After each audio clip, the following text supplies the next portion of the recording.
Okay, let's begin. কেমন আছেন সবাই?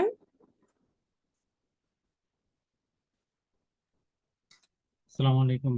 ওয়ালাইকুম আসসালাম, কেমন আছেন? জি, আলহামদুলিল্লাহ ভালো আছি। আপনি ভালো আছেন? আচ্ছা। হ্যাঁ, আপনারা আরো যে আপনার কারো যদি নাম্বার থাকে অন্যদের একটু জয়েন করতে বলেন, আমরা আস্তে আস্তে শুরু করি।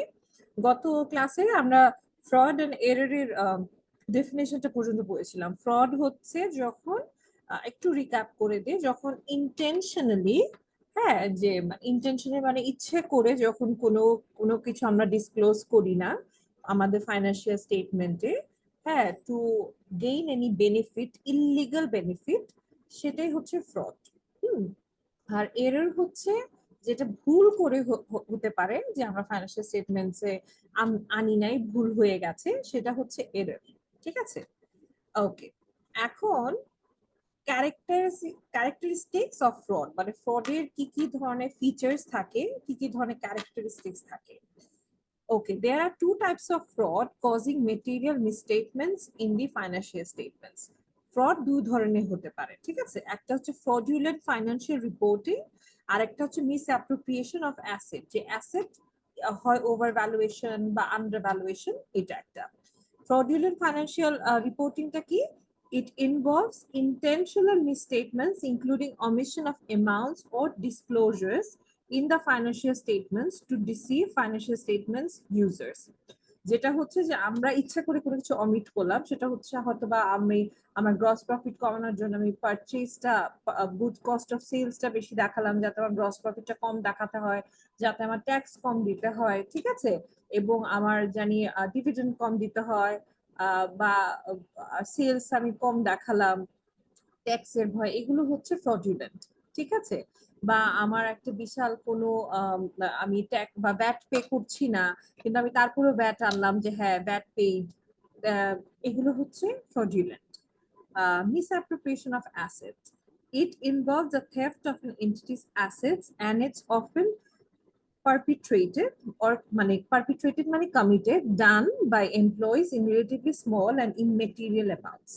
সেটা হচ্ছে ছোট ছোট কোম্পানির অ্যাসেট, দেখা যাচ্ছে যে আপনি প্রকিউরমেন্টে কাজ করেন, আপনার হয়তো বা অনেকগুলো ল্যাপটপ কেনা হচ্ছে, একটা ল্যাপটপ আপনি আপনার নিজের লাগবে ওইটার ভিতর ঢুকিয়ে দিলেন, এটা একটা হ্যাঁ, আপনি ইচ্ছা করে অফিসের বিলের সাথে ঢুকিয়ে দিলেন, অথবা আপনি ছোটখাটো কোনো কিছু মাউস বা যেটাই হোক ওইটা আপনি বাসায় নিয়ে ইউজ করা শুরু করলেন, বা একটা অ্যাসেট আপনার নাই, হতে পারে যে আপনার জাস্ট খালি পারচেজ অর্ডার পর্যন্ত হয়েছে বছর শেষে, কিন্তু আপনি ওটাকে অ্যাসেট কেনা হয়ে গেছে বলে আপনি আপনার ক্যাশ কমিয়ে দিলেন, অ্যাসেট বাড়িয়ে দিলেন, এই জাতীয়।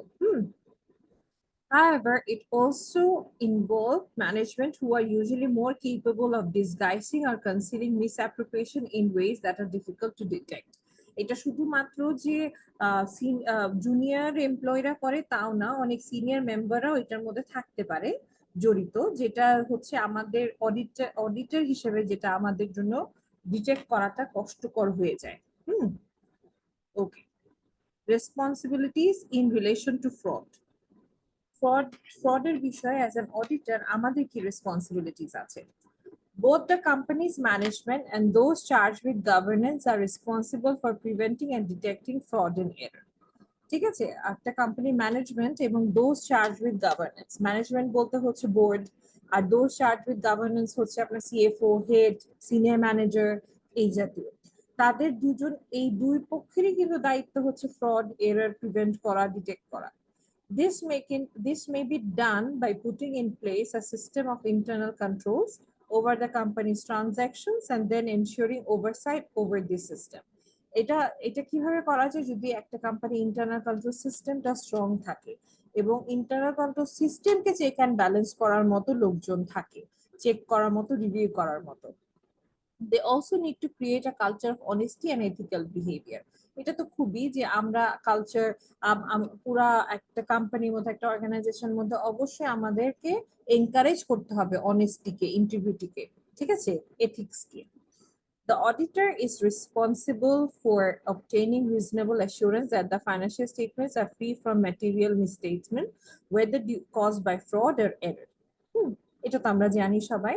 Material misstatements from fraud have greater risk of not being detected than material misstatements from error. যখন ফ্রড হয় তখন এটা ধরা বেশি ডিফিকাল্ট এররের থেকে, ঠিক আছে? এবং অবশ্যই কারণ ফ্রডের ক্ষেত্রে যেটা হয় কোম্পানি ম্যানেজমেন্টের অনেক সিনিয়র লেভেল পর্যন্ত ইনভলভমেন্ট থাকে বেশিরভাগ ক্ষেত্রে। This is because fraud may involve sophisticated schemes design to conceal it. হ্যাঁ, যেহেতু সিনিয়র ম্যানেজমেন্ট পর্যন্ত থাকে, they are very smart of course. তো তারা জানে যে একটা অডিটরের মাইন্ড কিভাবে কাজ করে, তো এটা যাতে ইজিলি ডিটেক্ট করা না যায় ওনারা ওভাবেই কাজগুলো করেন। Fraud may be committed by individuals in collusion. Collusion মানে জয়েন্টলি, একজন করছে না, কয়েকজন মিলে করছে, বিভিন্ন লেভেলের কয়েকজন মিলে করছে। Management fraud is harder to detect because management is in a position ma'am to. কথা ক্লিয়ার শুনতে পাচ্ছি না। কথা ক্লিয়ার শুনতে পাচ্ছেন না? এখন শুনতে পাচ্ছেন? এখন শোনা যাচ্ছে? অনেক কেটে কেটে আসছে ম্যাম। ও আচ্ছা, তাহলে মনে হয় এটা ইন্টারনেটের প্রবলেমের জন্য। ম্যাম আমরা শুনতে পাচ্ছি। আচ্ছা, তাহলে আপনি একটু আবার লগ আউট করে একটু লগ ইন করবেন,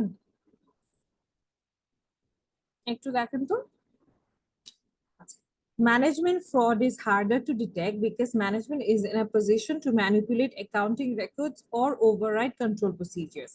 যেটা হয় ম্যানেজমেন্ট তো জানে যে আমার ইআরপি সিস্টেম থাকুক, আমার ম্যানুয়াল সিস্টেম থাকুক, যেটাই হোক, আমি কিভাবে এটাকে পাশ কাটিয়ে কিভাবে এটাকে ওভাররাইড করে যাব, এটা তো ম্যানেজমেন্ট অডিটরের থেকেও ভালো জানে, ঠিক আছে? Because they work with the system all the time.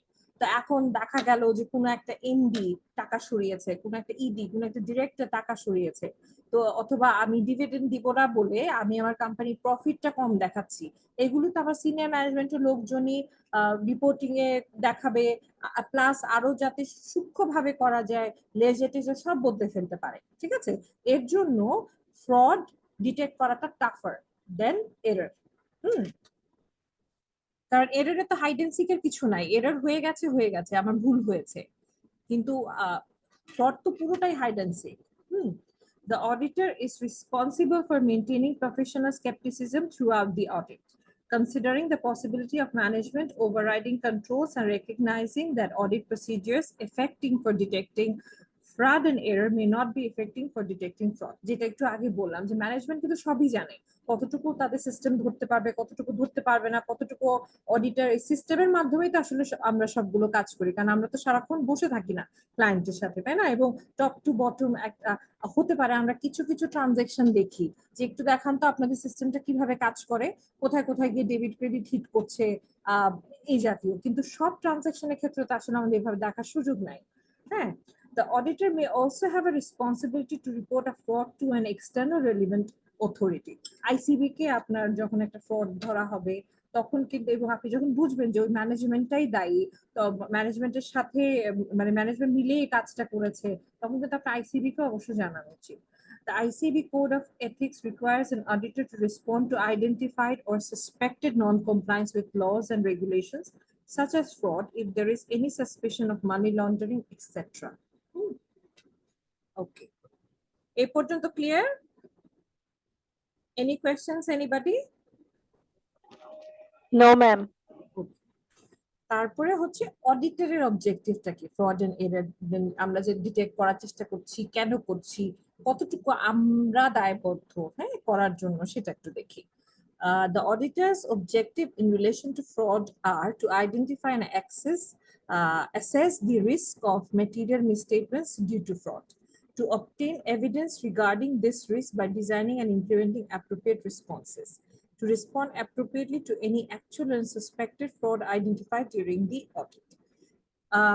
অবশ্যই অডিটের একটা একটা one of the major objective হচ্ছে যে ফাইন্যান্সিয়াল স্টেটমেন্টস গুলো ট্রু অ্যান্ড ফেয়ার ভিউ দিচ্ছে of the performance of a company, সেটা তুলে ধরা। হ্যাঁ, এবং এটা তুলে ধরতে গেলে এটা কাজের অংশ হিসেবে কিন্তু আমাদেরকে কোম্পানিকে বলতে হবে যে না, এখানে তেমন কিছু কোনো নন কমপ্লায়েন্স বা কোনো ফ্রডুলেন্ট কিছু হয়নি, যেটা আমরা অডিট রিপোর্টে আমরা অবশ্যই উল্লেখ করবো।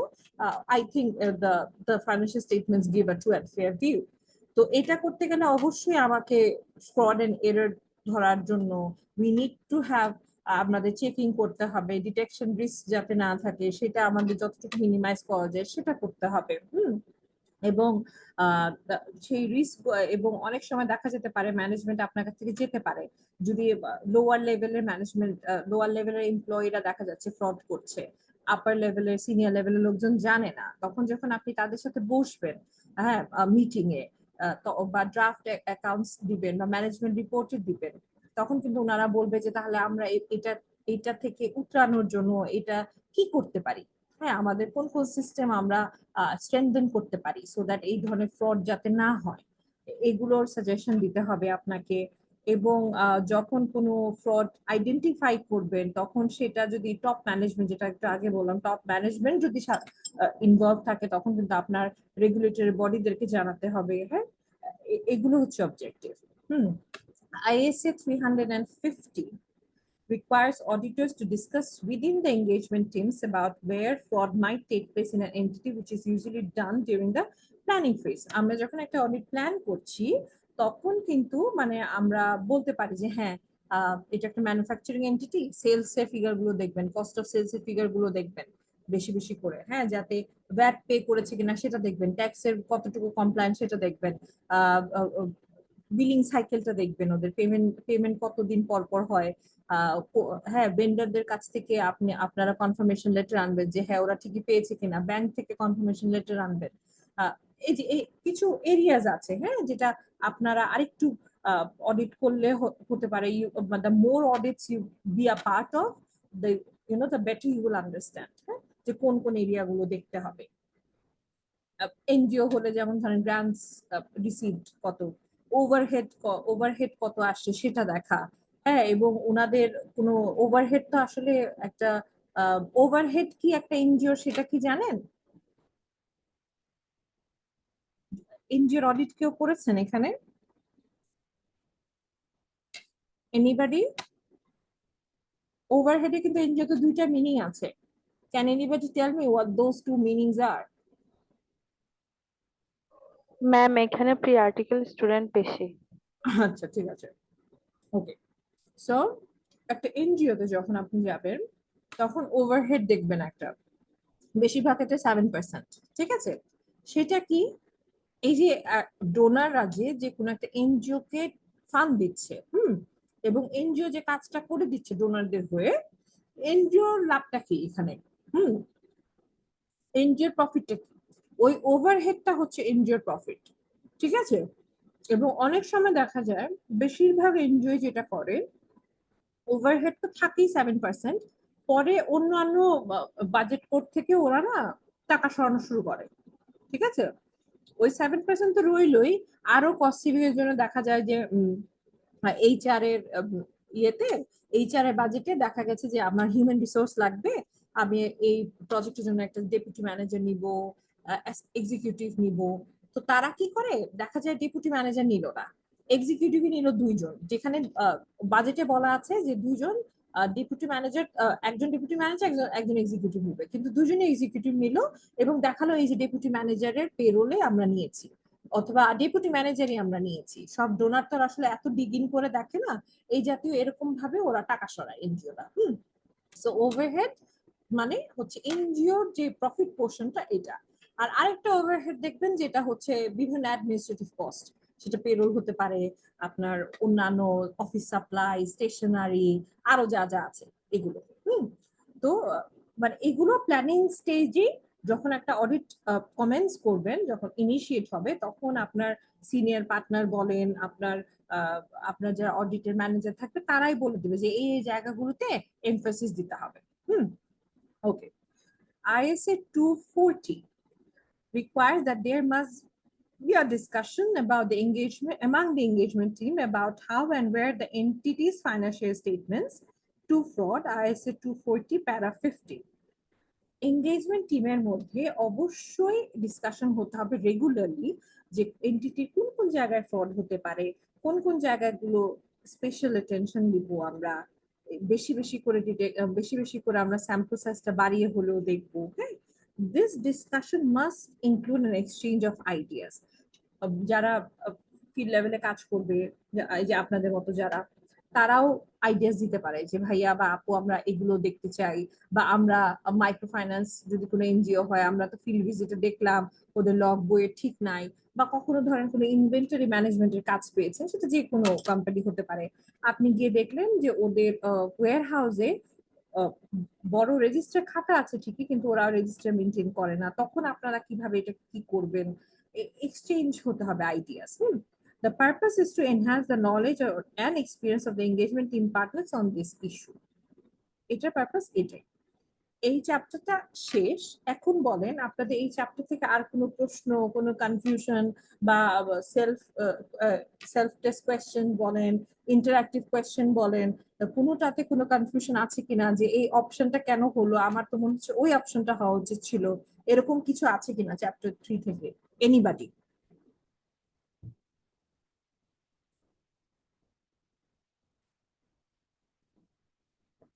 কারো কোনো এমন কোনো প্রশ্ন আছে কিনা? ম্যাম ফ্রডের দুইটা টাইপস বলছিলেন, এটা যদি আরেকবার বলতেন। কোনটা? ফ্রডের দুইটা টাইপস বলছিলেন ম্যাম। দুটো টাইপস, আচ্ছা। হুম, এই যে ফ্রডুলেন্ট ফাইন্যান্সিয়াল রিপোর্টিং আর মিসঅ্যাপ্রোপ্রিয়েশন অফ অ্যাসেট, এটা হচ্ছে ফ্রডের দুই ধরনের ফ্রড। ফ্রডুলেন্ট ফাইন্যান্সিয়াল রিপোর্টিং কি? যে আমি ইচ্ছা করে, আমার দেখা যাচ্ছে আমার এমডি টাকা সরিয়েছে 50 লাখ টাকা, 50 কোটি টাকা, যেটা হোক, আমি এটা আমার ইয়েতে আনলাম না, আমি এটা কোনো জায়গায় আমি কোনো রিফ্লেকশন আনলাম না, এবং আমি দেখালাম অ্যাডভান্স পেড, বা এখানেও আমি কিছু আনলাম না, রিসিভেবল কোনো কিছুই না, আমি জাস্ট এই টাকাটাকে ইয়ে করে দিলাম। অথবা আমি আমার নেট প্রফিট ইচ্ছা করে কমাচ্ছি যাতে আমার ডিভিডেন্ড কম দিতে হয় শেয়ার হোল্ডারদেরকে, অথবা আমি আমার সেলস কমাচ্ছি যাতে আমার ট্যাক্স কম দিতে হয় গভর্নমেন্টকে। এগুলো হচ্ছে ফ্রডুলেন্ট ফাইন্যান্সিয়াল রিপোর্টিং, ঠিক আছে? আর মিসঅ্যাপ্রোপ্রিয়েশন অফ অ্যাসেট হচ্ছে যে আমি কথার কথা, আমি ফাইন্যান্সে কাজ করি বা প্রকিউরমেন্টে কাজ করি, আমার আমার এত 30টা 40টা ল্যাপটপ কেনা হচ্ছে কোন একটা প্রজেক্টের জন্য, তা আমি আমার বাসায় একটা ল্যাপটপ লাগবে, তো তাহলে আমি ওই একটা একটা ল্যাপটপ আমি অফিসের বিলে কিনে ফেললাম, এরকম একটা কিছু। অথবা আপনারা কি প্রকিউরমেন্টের প্রসেস গুলো সম্পর্কে কেউ কিছু জানেন, যে যখন কোনো একটা অ্যাসেট কেনা হয়, হ্যাঁ, সার্ভিস প্রকিউর করা হয় প্রকিউরমেন্টের মাধ্যমে, তখন কি কি করা হয়, সেটা কি কেউ জানেন? কোন আইডিয়া আছে? আচ্ছা, মেবি নাই। হুম। তো যখন কথা কথা যে আমি একটা ম্যানুফ্যাকচারিং এন্টিটি, আমি কোনো একটা অ্যাসেট কিনবো, তখন আমার প্রকিউরমেন্ট থ্রুতে যেতে হবে, আমার 3টা ভেন্ডর থেকে 3টা কোটেশন কালেক্ট করতে হবে, কে সবচেয়ে লোয়েস্ট প্রাইস দিচ্ছে সেটা দেখতে হবে, তারপরে আমি একজন সিলেক্ট করবো যে হ্যাঁ অমুকের কাছ থেকে আমি এই মেশিনটা কিনবো। এখন আমি এইটুকু পর্যন্ত বললাম যে হ্যাঁ আমি কোটেশন কালেক্ট করেছি তাহলে 3টা। এখন আমি আমার ব্যালেন্স শিটে বছর শেষে আমি ওই যে কোটেশন 3টা কালেক্ট করেছি, ওতেই আমি দেখা গেল যে কোটেশন 20 লাখ টাকা দিয়েছে একজন ভেন্ডর, আমি ওইটাই আমার অ্যাসেট হিসাবে দেখিয়ে দিলাম। আসলে কিন্তু ওটা আমার অ্যাসেট না। হুম।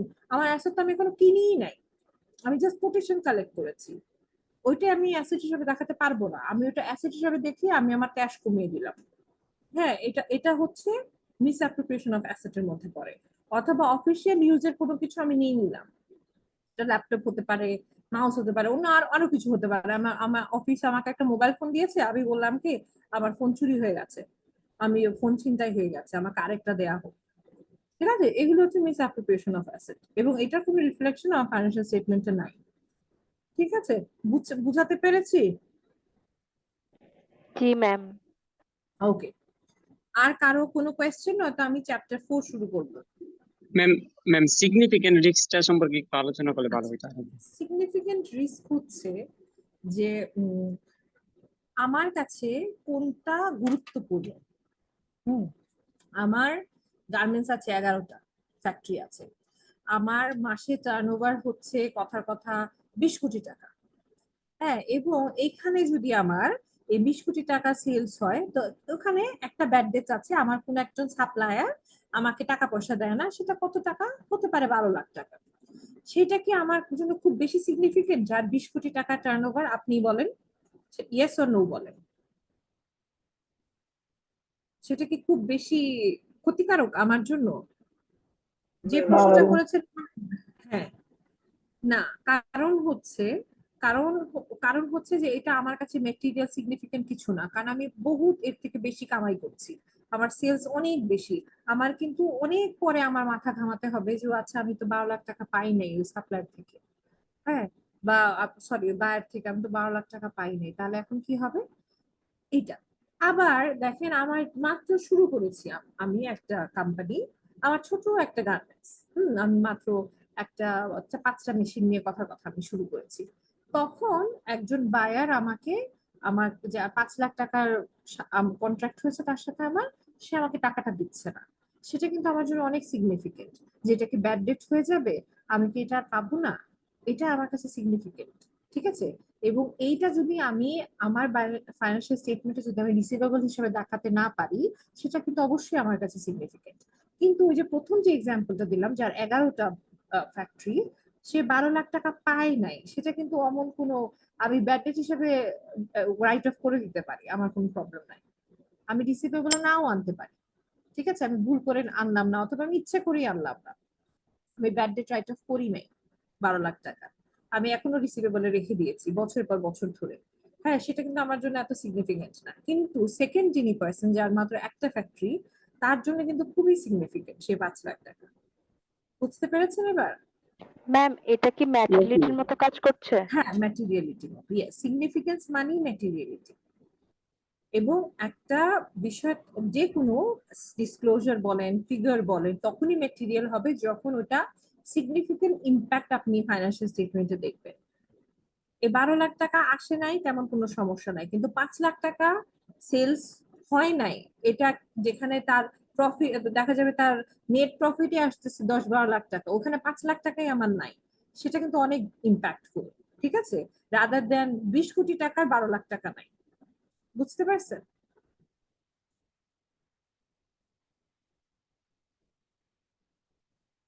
আর কোনো কোয়েশ্চেন কারো?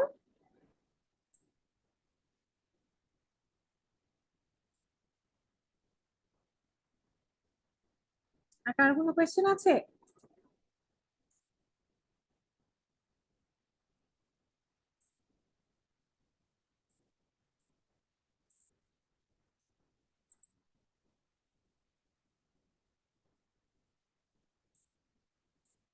আচ্ছা, আমার স্ক্রিন দেখা যাচ্ছে? Yes ma'am. Yes ma'am. হ্যাঁ, ওকে, তাহলে চ্যাপ্টার 4 শুরু করি। হ্যাঁ, এখন হলো আমি প্ল্যানিং করলাম, আমি এখন আমি আসল কাজে যাব, যেটা হচ্ছে এভিডেন্স কালেকশন, বা আমি অডিট শুরু করেছি। ঠিক আছে, chapter 4 is evidence and reporting.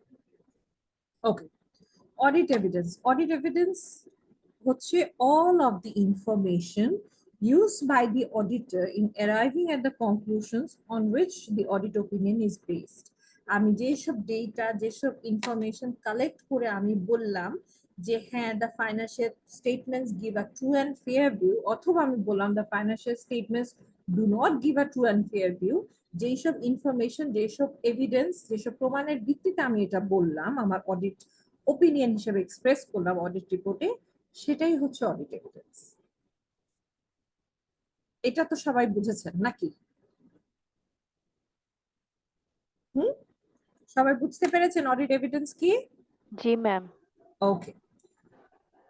Audit evidence includes all the information contained within the accounting records underlying the financial statements and other information gathered by the auditor, such as confirmation from third parties. Audit evidence হচ্ছে আমি যত information collect করলাম contained in the accounting records underlying the financial statement, তার অর্থ কি? Laser দেখলাম, journals দেখলাম, সাপ্লায়ারের laser দেখলাম, ডেটাস লেজার দেখলাম, ব্যাংক স্টেটমেন্ট দেখলাম, এগুলি সবই হচ্ছে record underlying the financial statement. Underlying বলতে হচ্ছে ফাইন্যান্সিয়াল স্টেটমেন্টে যে ফিগার্স গুলো আমি যেখান থেকে পেয়েছি সেগুলোই হচ্ছে accounting records underlying the financial statements. Okay, এবং আরো কিছু ইনফরমেশন আমি কয়েকটা বিভিন্ন সোর্স থেকে কালেক্ট করতে পারি, সেটা হচ্ছে কনফার্মেশন ফ্রম থার্ড পার্টি। আমি ব্যাংককে চিঠি দিয়ে বলতে পারি যে অমুক ক্লায়েন্ট বলতেছেন ওনার অ্যাকাউন্টের ব্যালেন্স এত, আপনি কি do you agree with it or not. অথবা আমি কোনো সাপ্লায়ারকে চিঠি দিয়ে মেইল করে বলতে পারি যে এই ক্লায়েন্ট আপনার বলছে, এই কোম্পানি বলছে আপনার কাছ থেকে এত টাকার মালামাল নিয়েছে, আপনি কি এগ্রি করেন এই ফিগারটার সাথে নাকি করেন না? এগুলো হচ্ছে কনফার্মেশন ফ্রম থার্ড পার্টি, এবং this is a very powerful source of audit evidence. Okay, in order to reach a position in which they can express a professional opinion, the auditors need to gather evidence from various sources. There are potentially two types of tests which they carry out: test of controls and substantive procedures. Auditorরা evidence collect করার জন্য দুই ধরনের test basically use করে, একটা হচ্ছে test of control আর একটা হচ্ছে সাবস্ট্যান্সিভ প্রসিডিউরস। ওকে, এখন ফার্স্টে আমরা দেখি টেস্ট অফ কন্ট্রোল মানে কি। Performed to obtain audit evidence about the effectiveness of controls in preventing or detecting and correcting material misstatements at the assertion level. আচ্ছা, এটা হচ্ছে আমার একটা কোম্পানি, ক্লায়েন্ট কোম্পানি বা ক্লায়েন্ট অর্গানাইজেশনে যে যে ইন্টারনাল কন্ট্রোলটা আছে সেটা কিরকম, যে আমি একটা অ্যাসেট কিনছি, আমার অ্যাসেটের ভাউচারটা পর্যন্ত ডিফারেন্ট কালার, আমি অন্যান্য সব ভাউচার দিই কথা কথা গ্রিন কালারের, আমি অ্যাসেট ভাউচারটাও দিই ইয়েলো কালার, যাতে একটা গ্ল্যান্স দেখলেই বোঝা যায় আচ্ছা এটা অ্যাসেট পারচেজার। এবং আমার এমন সিস্টেম আছে যে একজন ভাউচারটা প্রিপেয়ার করবে, আরেকজন চেক করে দিবে, আরেকজন পেমেন্টটা অথরাইজ করবে। ঠিক আছে, জানি আমার ভুলগুলো কম হয়। এই যে এই ধরনের এফেক্টিভ ইন্টারনাল কন্ট্রোল যখন থাকবে তখন কিন্তু ফ্রড, এরর এগুলোর চান্সেস খুব কমে যায়। হ্যাঁ, এবং আমি যখন একটা অডিট ওপিনিয়ন এক্সপ্রেস করার জন্যই তো আসলে অডিটটা হয়, তো সেটা যখন এভিডেন্স কালেক্ট করব তখন কিন্তু আমি দেখবো যে কোম্পানিটার কন্ট্রোল সিস্টেমটা কতটুকু শক্ত অথবা কতটুকু উইক। হ্যাঁ, এইটাই হচ্ছে টেস্ট অফ কন্ট্রোল। তারপরে ধরেন আমি একটা অ্যাসেট কিনলাম, ঠিক আছে, এরপরে আমার অ্যাসেটটা আমার অ্যাসেট রেজিস্টারে ঢুকলো কিনা। অ্যাসেট রেজিস্টার মানে কি কেউ জানেন? What do you have you heard this name asset register, বা কোথাও কোনো অডিট করতে গিয়ে পেয়েছেন অ্যাসেট রেজিস্টার?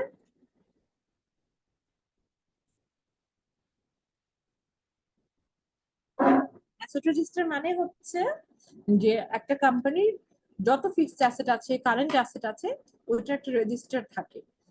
বিভিন্ন ক্যাটাগরি থাকে, যে ফিক্সড অ্যাসেট এত, ফিক্সড অ্যাসেটের মধ্যে chair, table, laptop, land, building, machinery এগুলো থাকবে, কতগুলো আছে, কবে পারচেজ করা হয়েছে, ডেপ্রিসিয়েশন রেট কত, ক্যারিড ডাউন ভ্যালু কত, বা নেট ভ্যালু কত, এগুলো, এবং এই ফিগার গুলো যাবে আমার ব্যালেন্স শিটে। ঠিক একইভাবে আমার কারেন্ট অ্যাসেটে ইনভেন্টরি থাকতে পারে, cash in hand, cash at bank, এগুলো ব্যালেন্স শিটে যাবে। এবং আমার অ্যাসেট রেজিস্টারে আমি একটা অ্যাসেট কেনার পরে ওটা ঢুকলো কিনা, অ্যাসেট বাড়লো, আমার ক্যাশ কমে গেল, এই যে এইগুলো আমার সিস্টেম করছে কিনা। হুম, এগুলো হচ্ছে একটা স্ট্রং ইন্টারনাল কন্ট্রোল ওরা কোম্পানির ইন্ডিকেশনস।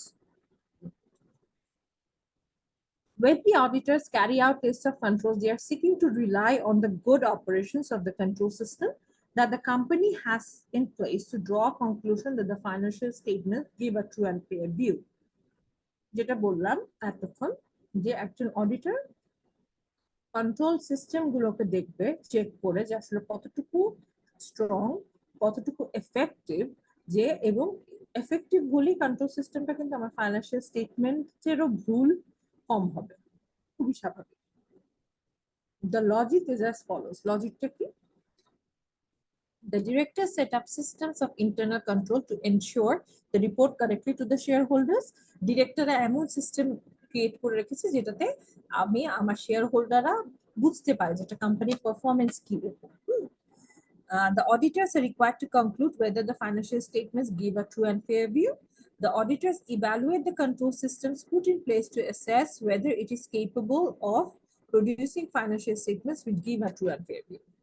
অডিটরও তো এটা দেখবেই, সেই সাথে এটাও দেখবে যে এই কোম্পানি ইন্টারনাল কন্ট্রোল সিস্টেম গুলি দিয়ে কি একটা ট্রু অ্যান্ড ফেয়ার ভিউ ওয়ালা একটা ফাইন্যান্সিয়াল স্টেটমেন্ট প্রিপেয়ার করা সম্ভব কিনা, নাকি আমার রেকর্ডিং এর সমস্যা, যে আমার ফাইন্যান্সিয়াল স্টেটমেন্ট তো ভুল হবে, এরকম যদি কিছু হয়ে থাকে তাহলে তো অবশ্যই রেড ফ্ল্যাগ। আচ্ছা, ওকে, টেস্ট অফ কন্ট্রোল বুঝাতে পেরেছি? কারো কোনো কোয়েশ্চেন আছে টেস্ট অফ কন্ট্রোল নিয়ে? ম্যাম অ্যাসারশন লেভেলটা বুঝি নাই। জি, অ্যাসারশন লেভেলটা বুঝি নাই ম্যাম। আচ্ছা অ্যাসারশন লেভেল, আচ্ছা অ্যাসারশন হচ্ছে to formally or officially declare যে এটা আমার প্রফিট।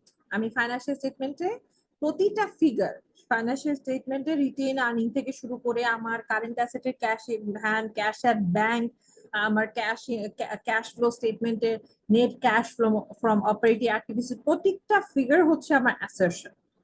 আমি এটা ডিক্লেয়ার করছি, ঠিক আছে। ফাইন্যান্সিয়াল স্টেটমেন্ট অ্যাসারশন বলে একটা কথা আছে, যেটা আমি ফাইন্যান্সিয়াল স্টেটমেন্ট ডিক্লেয়ার করছি। আর অ্যাসারশন এমনি হচ্ছে আমি আমার, আপনারা কি কেউ কখনো অডিট রিপোর্ট দেখেছেন? মানে সরি, অ্যানুয়াল রিপোর্ট দেখেছেন? কোনো কোম্পানি অ্যানুয়াল রিপোর্ট দেখার সুযোগ হয়েছে? আচ্ছা, আহ, কখনো অবশ্যই দেখবেন আপনাদের ফার্মে, অবশ্যই কারো কোনো না কোনো কোম্পানি অবশ্যই অ্যানুয়াল রিপোর্ট থাকবে। অ্যানুয়াল রিপোর্টে ফাইন্যান্সিয়াল স্টেটমেন্ট অ্যাসারশন বললাম এইটা, যে এক একটা ফিগার যেটা ফাইন্যান্সিয়াল স্টেটমেন্টসে পাবেন সেটা হচ্ছে ফাইন্যান্সিয়াল স্টেটমেন্ট অ্যাসারশন।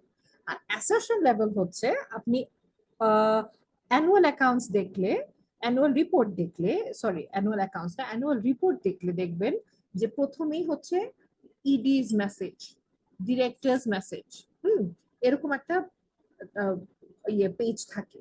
ওখানে উনি বলেন সিএফওস মেসেজ, এই ধরনের পেজগুলো থাকে। ওখানে উনারা বলেন যে এই কোম্পানি এই বছর গ্রোথ হয়েছে এত পার্সেন্ট, আমার সেলস বেড়েছে বা কমেছে এত পার্সেন্ট, কেন কমেছে কেন বেড়েছে, এই জাতীয় কথাবার্তাগুলো লেখা থাকে, যেটা শেয়ার হোল্ডাররা যাতে একটা গ্লান্স বুঝে ফেলে যে ঠিক আছে একটা কোম্পানি কেমন পারফর্ম করলো এই বছরটাতে। সেটা হচ্ছে অ্যাসারশন, ঠিক আছে, যেটা ম্যানেজমেন্টের পক্ষ থেকে আসছে। আর যেটা হচ্ছে ফাইন্যান্সিয়াল স্টেটমেন্টে ম্যানেজমেন্ট তুলে ধরছে সেটা হচ্ছে ফাইন্যান্সিয়াল স্টেটমেন্ট অ্যাসারশন, ঠিক আছে। Is it clear now? Clear করতে পেরেছি? ম্যাম এটা হচ্ছে ওয়ান কাইন্ড অফ দাবি করা অথবা বিবৃতি দেওয়া, তাই তো? হ্যাঁ, মানে আমি ডিক্লেয়ার করছি, হ্যাঁ, ওকে এবং ম্যাম। আমি আমার শেয়ার হোল্ডারদেরকে জানাচ্ছি, শেয়ার হোল্ডার না শুধু ব্যাংক বলেন, আরো যারা যারা আছে আমার রেগুলেটরি বডি আছে, আমি সবাইকে জানাচ্ছি, ঠিক আছে, যে এই বছর আমার পারফরমেন্স এরকম। হ্যাঁ, এটা okay. Let's come to substantive procedures. Audit procedures performed to detect material misstatements at the assertion level.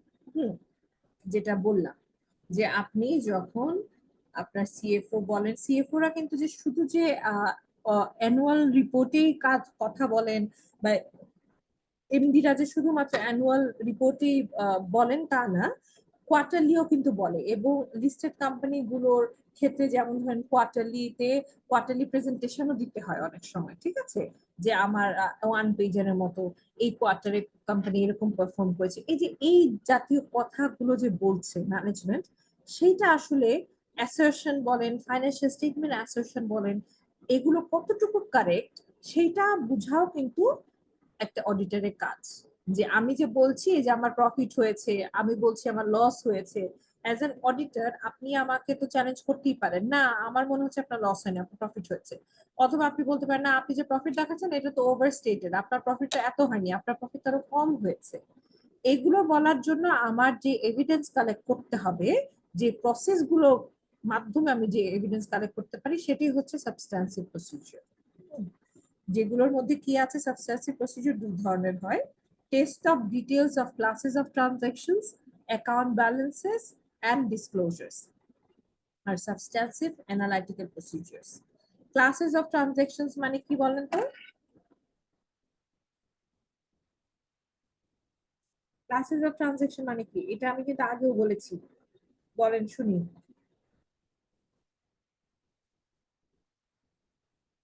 Classes of transaction হচ্ছে, আমি আরেকবার বলছি, সেটা হচ্ছে আমার সেলস ফিগার এত, পারচেস ফিগার এত। সেলস ফিগার একটা class of transaction, purchase figure আমার একটা ক্লাস অফ ট্রানজাকশন, আমার কারেন্ট অ্যাসেট টোটাল এত, এটা হচ্ছে আমার ক্লাস অফ ট্রানজাকশন, আমার ফিক্সড অ্যাসেট টোটাল এত, আমার কারেন্ট লায়াবিলিটিস টোটাল এত, এটা হচ্ছে আমার একটা ক্লাস অফ ট্রানজাকশন, ঠিক আছে।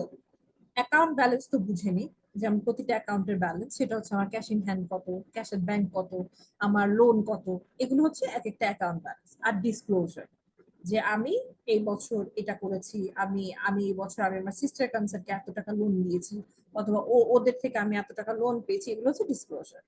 আর সাবস্ট্যান্সিভ অ্যানালাইটিক্যাল প্রসিডিউরস নামটা শুনেই বুঝতে পারছেন এটা হচ্ছে রেশিও অ্যানালাইসিসের মতো অ্যানালাইটিক্যাল প্রসিডিউর যেটা এটাও এটা The auditor must always carry out the following substantive procedures: agreeing the financial statements to the underlying accounting records, examining the material journal entries, examining other adjustments made in preparing the financial statements.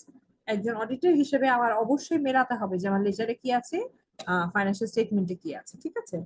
আমার journal entries যেগুলো একটু বড় বড় journal entries বা যেগুলো impactful journal entries সেগুলো আমি কিন্তু দেখবো যে দেখি আপনার কোথায় কোথায় হিট করেছে। Examining other adjustments made in preparing the financial statements. আমার যদি আরো কোনো অ্যাডজাস্টমেন্ট থাকে, অ্যাডজাস্টমেন্ট এন্ট্রি কি, আমার লোক এটা ভুল করেছিল, ভুল করে জামান প্রিন্টিং এর জায়গায় জামাল প্রিন্টিং কে দিয়ে দিয়েছে, ওই টাকাটা আমি ফেরত এনেছি।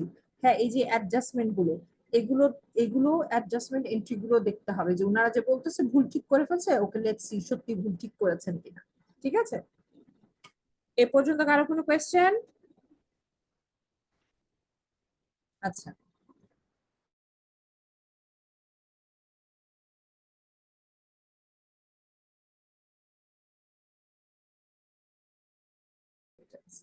to be able to draw reasonable conclusions on which to base the audit opinion. এটা তো আমরা জানি যে আমার sufficient appropriate audit evidence collect করে then আমাকে qualified report দিতে হবে বা unqualified report দিতে হবে। Sufficiency and appropriateness are interrelated. অবশ্যই দুটো একসাথে join and apply to both test of controls and substantive procedures. Sufficient appropriate audit evidence collect করতে গেলে আমার depend করতে হবে test of control এবং substantive procedures এর উপরে। সাফিসিয়েন্সি মানে কি? সাফিসিয়েন্সি হচ্ছে measure of the quantity of the audit evidence. আমি কত কোয়ান্টিটি, আমি কত সংখ্যায়, আমি কত অডিট এভিডেন্স কালেক্ট করলাম। আমার 100টা ডেবিট ভাউচার আছে ক্লায়েন্ট কোম্পানি, আমি 60টা দেখেছি, অথবা আমি 70টা দেখেছি, এটা হচ্ছে আমার সাফিসিয়েন্সি। আর অ্যাপ্রোপ্রিয়েটনেস কি? Is the measure of the quality or reliability of the audit evidence. আমি এই যে 60-70টা যে দেখলাম, ওইটা আমি কিভাবে দেখেছি? আমি যে চোখ বুলিয়ে চলে গেছি নাকি পুরোটা ভিতরে ঢুকে দেখেছি? হ্যাঁ, এবং আমার যদি এখানে কোনো ব্যালেন্স কনফার্মেশনের কোনো ম্যাটার থেকে থাকে, আমি কি ব্যাংক থেকে, সাপ্লায়ার থেকে, ক্রেডিটার থেকে বা কাস্টমার থেকে কি আমি ওগুলো কনফার্মেশন এনেছি? যদি কনফার্মেশন এনে থাকে তাহলে তো হাই ক্লাসের অডিট এভিডেন্স হচ্ছে। ঠিক আছে, ওকে। How much evidence is required will depend on the level of assurance being offered in the engagement. আমি যদি মনে করে থাকি যে আমার মনে হচ্ছে রিপোর্টটা কোয়ালিফাইড হবে, তখন আমি কিন্তু আমার নিজেকে সেফ গার্ডে রাখার জন্য, আমার নিজের কনফিডেন্সের জন্য আমি কিন্তু বেশি বেশি করে চেক করবো, বেশি বেশি করে এভিডেন্স কালেক্ট করবো। ঠিক আছে, যাতে ক্লায়েন্ট কোনোভাবেই বলতে না পারে না না আপনি ভুল বলছেন। ঠিক আছে, the quantity of audit evidence required is affected by the level of risk in the area being audited. It is also affected by the quality of evidence obtained. If the evidence is of high quality, the auditor may need less if it were of poor quality. এখন আমি পুরো balance confirm করতে পারছি না, আমি অনেকগুলো তখন আমার দেখতে হবে, অনেক ভাউচার ব্যালেন্স কনফার্ম করতে পারছি না কেন? ব্যাংক থেকে কোনো রিপ্লাই আসে না। ঠিক আছে, এরকম হতে পারে। যদি ব্যাংক থেকে দেখা যাচ্ছে যে আমি 4-5টা ব্যালেন্স কনফার্মেশনের জন্য দিয়েছি, ব্যাংক সবগুলোর আমার অ্যানসার দিয়েছে, রিপ্লাই দিয়েছে এবং সবগুলি বলছে ইয়েস ঠিক আছে ব্যালেন্সটা, তখন কিন্তু আমার হাই কোয়ালিটির এভিডেন্স কালেক্ট হয়ে গেল, আমার অত দেখতে নাও হতে পারে। আচ্ছা, however, obtaining a high quality of quantity of poor quality evidence will not cancel out its poor quality. এখন আমি কোনোটাই ব্যালেন্স চেক করতে পারছি না, কিন্তু আমি সবগুলো ভাউচার একদম থরলি স্যাম্পলিং না করে সব চেক করে যাচ্ছি, তারপরেও কিন্তু দিন শেষে ওটা লো কোয়ালিটির অডিট এভিডেন্স হয়ে থাকবে। ঠিক আছে, আচ্ছা, এখন এভিডেন্সের কোয়ালিটি হাই না লো এটা আমরা কিভাবে বুঝবো? The following generalizations may help in assessing the reliability of audit evidence. আমি এখন যে বুলেট পয়েন্টস গুলো পড়াবো সেইটার উপরে অডিট এভিডেন্স কতটুকু রিলায়েবল, কতটুকু ট্রাস্টওয়ার্দি সেটা ডিপেন্ড করবে। যেরকম external audit evidence from external sources is more reliable than that obtained from the entity's records. যদি আমি এক্সটার্নাল সোর্স থেকে, যেরকম বারবার বলছি যে ব্যাংক থেকে আমি কনফার্মেশন আনলাম, সাপ্লায়ার থেকে আমি কনফার্মেশন পেলাম, এগুলো হচ্ছে হাই কোয়ালিটির অডিট এভিডেন্স। অডিটর নিজে যদি কোনো এভিডেন্স কালেক্ট করতে পারে, যেরকম ল্যান্ডেড ডিড, সে নিজে ক্লায়েন্ট বললো না আমাদের কাছে ডিড নাই, কিন্তু আপনি নিজে কোনোভাবে এটা কালেক্ট করলেন, সেটা হচ্ছে আপনার high quality audit evidence. Entity. Evidence obtained from the entity's records is more reliable when related control systems operate effectively. একটা কোম্পানিতে, আপনার ক্লায়েন্ট কোম্পানিতে সিস্টেম গুলো খুবই ভালো, তো যখন আপনার ইন্টারনাল কন্ট্রোলটা অনেক স্ট্রং হবে, তখন কিন্তু আপনি যে এভিডেন্স গুলো কালেক্ট করবেন সেটা কিন্তু অবশ্যই হাই কোয়ালিটি এভিডেন্স। আপনি যখন এই যে ভাউচার দেখবেন, নিয়ে দেখবেন, তখন কিন্তু আপনার মনে হবে না না, ওদের যেহেতু স্ট্রং ইন্টারনাল কন্ট্রোল, তাই ওদের ভুলের সংখ্যা কম অবশ্যই। ঠিক আছে। Written. Evidence in the form of documents or written representations are more reliable than oral representations. আপনি ইনভেন্টরি কাউন্টিং দেখতে পারেন, বা ইনভেন্টরি কাউন্টিং এর সময় আপনার অডিট এঙ্গেজমেন্ট দেওয়াই হয়, তখন আপনি অবশ্যই রিটেন একটা সার্টিফিকেট কালেক্ট করবেন অডিট মানে ক্লায়েন্ট এন্টিটি থেকে, যে হ্যাঁ ইনভেন্টরি যেটা বলা হচ্ছে এইটাই। ঠিক আছে, সেটা কিন্তু অনেক হাই কোয়ালিটির অডিট এভিডেন্স। যদি সিএফও বলে হ্যাঁ হ্যাঁ আমার 20 কোটি টাকার ইনভেন্টরি আছে, সেটার থেকে কিন্তু আমি লিখিত পেলাম সিএফও থেকে যে হ্যাঁ আমার 20 কোটি টাকার ইনভেন্টরি আছে, that is more reliable. Originals মানে হচ্ছে ফটোকপির থেকে অরিজিনাল স্টেটমেন্ট, তো অবশ্যই বেশি গুরুত্বপূর্ণ, এটা তো অবশ্যই আপনারা জানেন।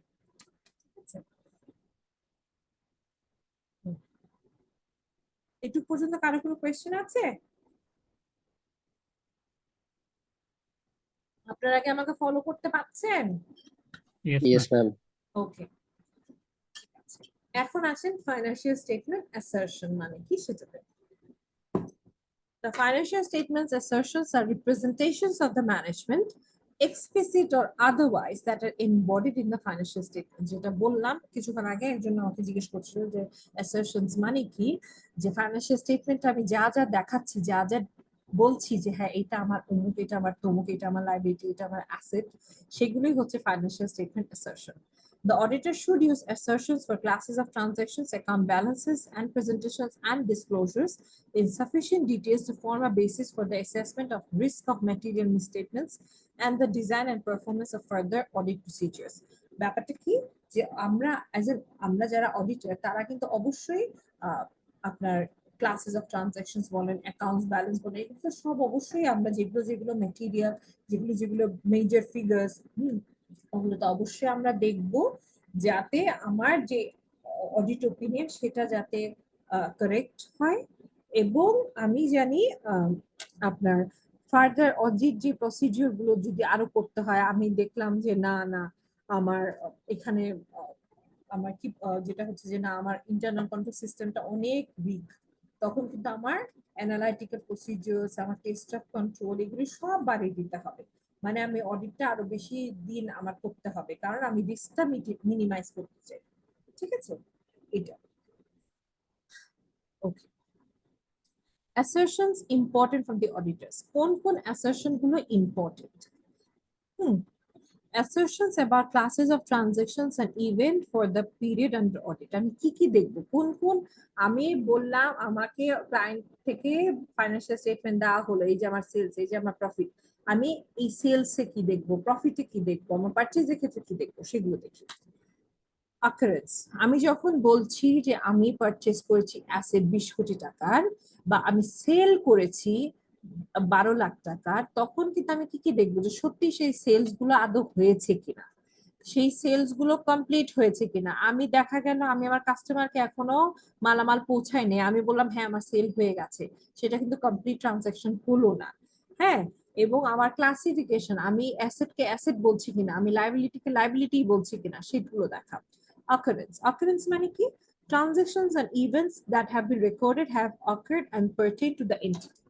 আমি যে বলছি আমি সেল করেছি, আমি পারচেজ করেছি, হ্যাঁ আমি অ্যাসেট কিনেছি এই বছর কয়েকটা, আমি গাড়ি কিনেছি, আমি মেশিনারিজ কিনেছি, আমি ফ্যাক্টরি কিনেছি, সত্যি কি আমি কিনেছি কিনা, আমার ডিড আছে কিনা, আমি টাকা পয়সা পে করেছি কিনা, এটা। আরেকটা হচ্ছে completeness.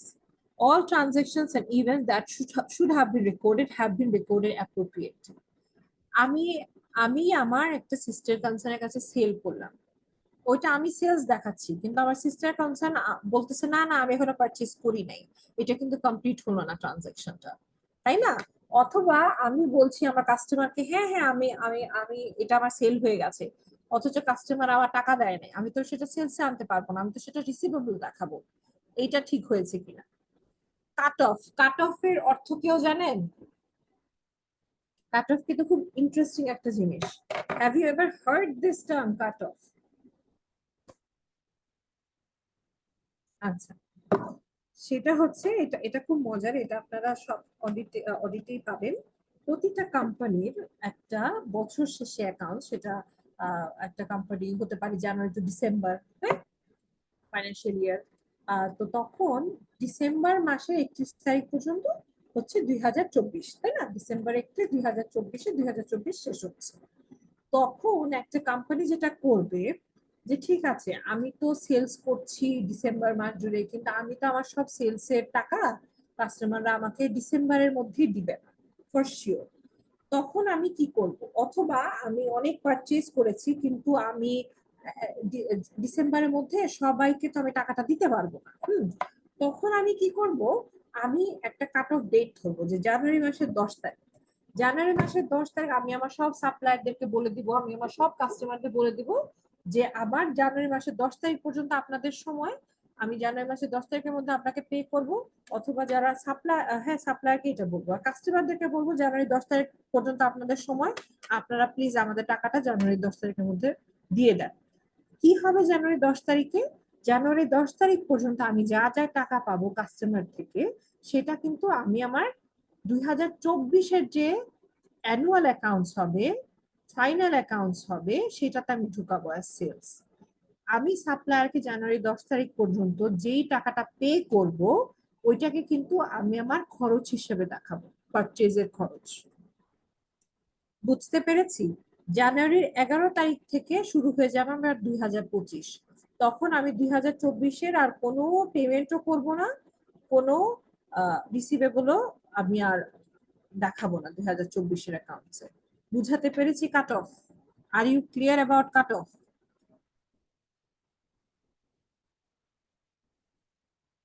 কে কে বোঝেন ম্যাম নাই আরেকবার বলেন? একটু বলেন। ম্যাম আরেকবার।